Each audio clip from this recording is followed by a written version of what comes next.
जुलाई मासरू आरंभ हेब एही 5 गोटी राशिर शुभ समय। 2टी राशिर हेबाकु जाउची राजयोग। तो फ्रेंड्स चलतु डेरी न करी आजर ए भिडियोटी को स्टार्ट करि नबा। एही राशिर लोके गोटे परे गोटे अनेक शुभ कार्य सफल हेबे। धन लाभर जोग रही फलता हेबाकु सामान्य चेष्टा करिबाकु हेबो। तो प्रथमे देखिबा वृष राशि। विशेष कृपा प्राप्ति करिवे।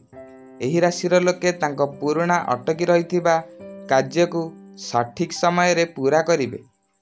दुकान किंबा कोनोसी जानवाहन सुख प्राप्ति करिवे। जुलाई मास आपणक पई अत्यंत शुभ समय अटे। एही समय रे शत्रु पराजित हेबे। तबे देखिबा कन्या राशि।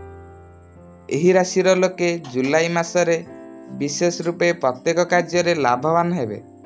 जीवन रे अनेक प्रकार सुख समृद्धि प्राप्त करिवे। भाग्य रे विशेष शुभत्व रहिबो। सांग साथी रे मौजा मस्ती करिवार सुजोग मिलिबो। तापर देखिबा तुला राशि।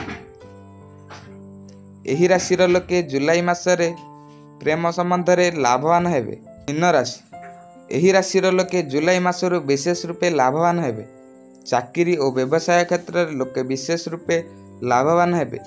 जेउ लोक मानकर चाकरी होई नै से माने तांको इच्छा मुताबक एक भल चाकरी पाइबे। एही मासरे ही आपणक कैरियर रे एक बड़ परिवर्तन देखिबाकु मिलिबो। व्यवसाय मामला रे मध्य विशेष रूपे लाभवान हेबे। तो ये थिला ए भिडियो रे जदि आपनको ए भिडियोटी भल लागत तो निहाती भिडियो को लाइक करिया सह शेयर करनियंतु और चैनल को सब्सक्राइब करनथिले चैनल को सब्सक्राइब करिया सह पाखा दिया बेल आइकन को क्लिक करनियंतु।